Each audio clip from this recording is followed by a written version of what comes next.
Good morning.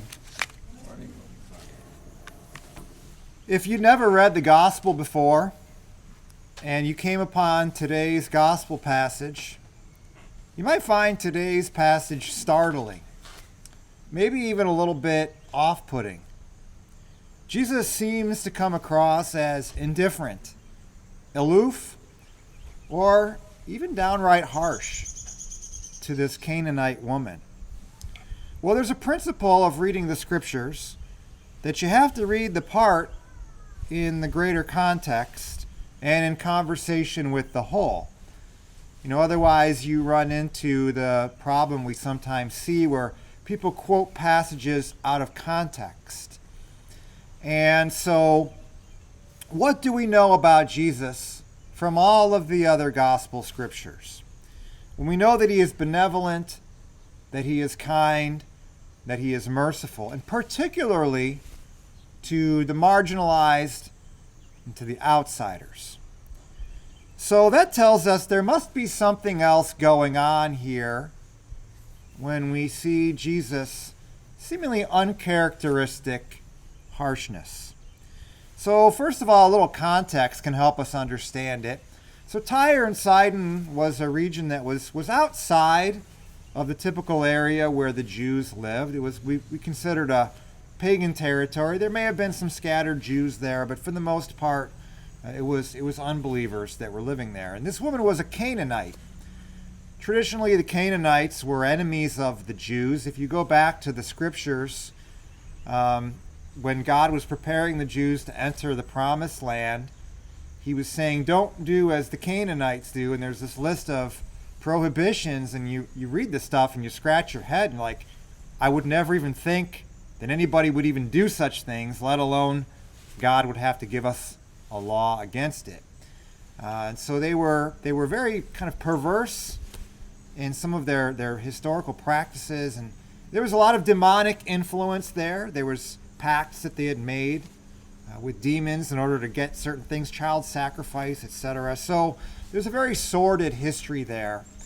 And so you can kind of understand the disciples' wariness when they see this woman of Canaanite origin coming up to the Lord. So the disciples would be looking down upon her and would be feeling superior to her. Thankfully, nobody ever does this today, right? Sadly, we see that this is a constant problem for humanity, and even for, let's face it, for us religious people. This judging, this prejudice, this looking down on others, this better than complex that we see over and over, it just kind of plagues humanity.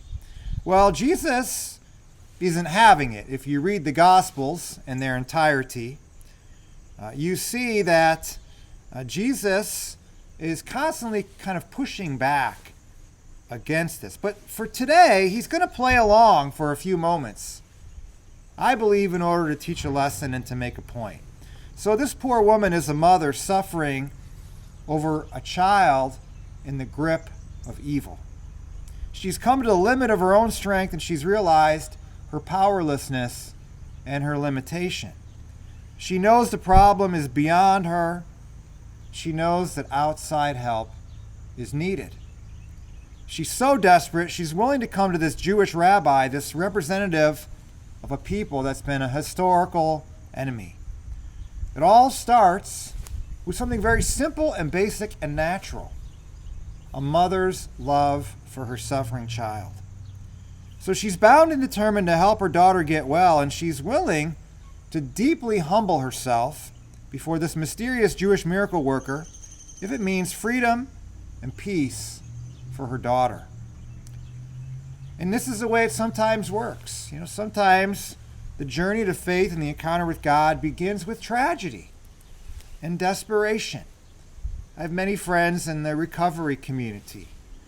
And they'll tell you that the step towards sobriety and whatever the addiction might be, it always begins with the humility to acknowledge that we've become powerless over this thing that dominates us, and this cry to the higher power for help. And, it would be great if all of us just turned to God because it was the right thing to do. But for many of us, life kind of has to beat us up a little bit, and we have to come to the point where we realize we truly need God's help. So in this case, it's this love for her daughter, even a love that's greater than love for herself. So this woman humbles herself, and in faith, she comes to Jesus. She calls out to him, "Son of David, have pity on me. My daughter is tormented by a demon."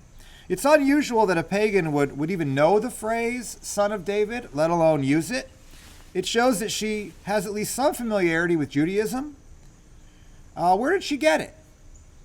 Maybe she had a Jewish friend who told her about Jesus and the scriptures and its promises that one day the true successor of David would arrive to set things right and govern this broken world back to order and goodness. Maybe she knew the story of David and Goliath. Well, she is certainly facing a Goliath in her life, this demonic influence that is tormenting her daughter. So she has faith. She knows that God is able to save her daughter. But she also has hope. Hope is knowing that God is not only able, but he's willing.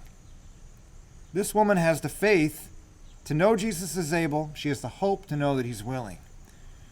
And she passes the test. My own personal belief is that Jesus was testing this woman.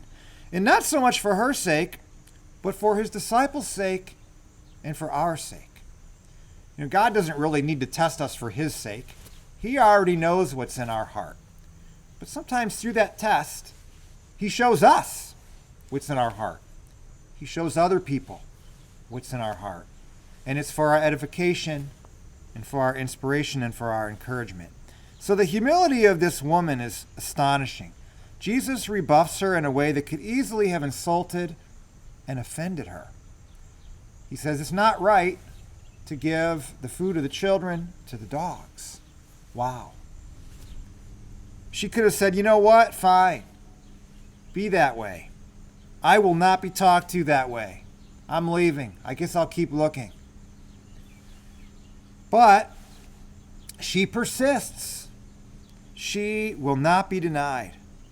She turns around and she says, "Lord, even the dogs eat the scraps that fall from their master's table." She is lowering herself to an astonishing degree out of love for her daughter. And the Gospels elsewhere tell us that the one who humbles himself will be exalted, but the one who exalts himself will be humbled. The first will be last, but the last will be first. Do you think the one who taught us those lessons knew what he was doing here? Of course he did. What a great lesson it is. So after this, Jesus praises this woman's great faith. You know how many times Jesus praises the disciples' faith in the Gospels? I'm not sure, I haven't counted, but I know that it's a pretty low number. In fact, very often we see Jesus having to correct the disciples, having to admonish them for their lack of faith. These guys saw it all. They had a front row seat to all of the miracles, all of the parables, all of the healings, etc.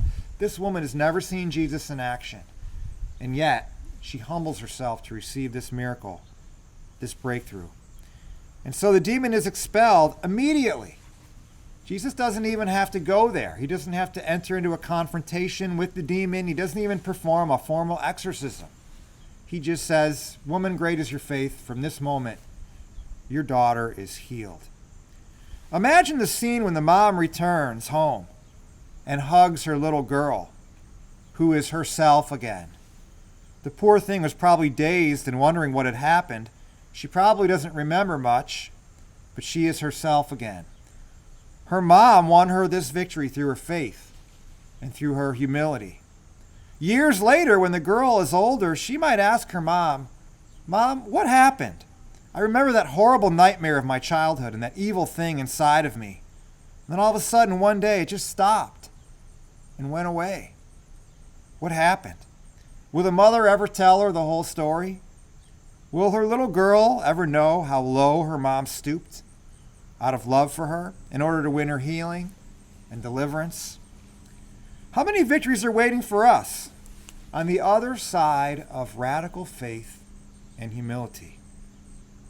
Many of us want the victory, but how many of us are willing to lower ourselves and humble ourselves in order to get there?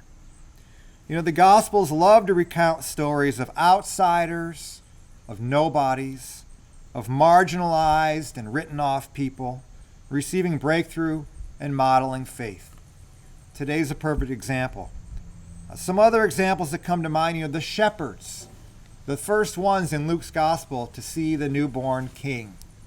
Shepherds were a despised social class, and Luke points out that these were the privileged receivers of the first sight of revelation, of God's promise that the child would be born to us.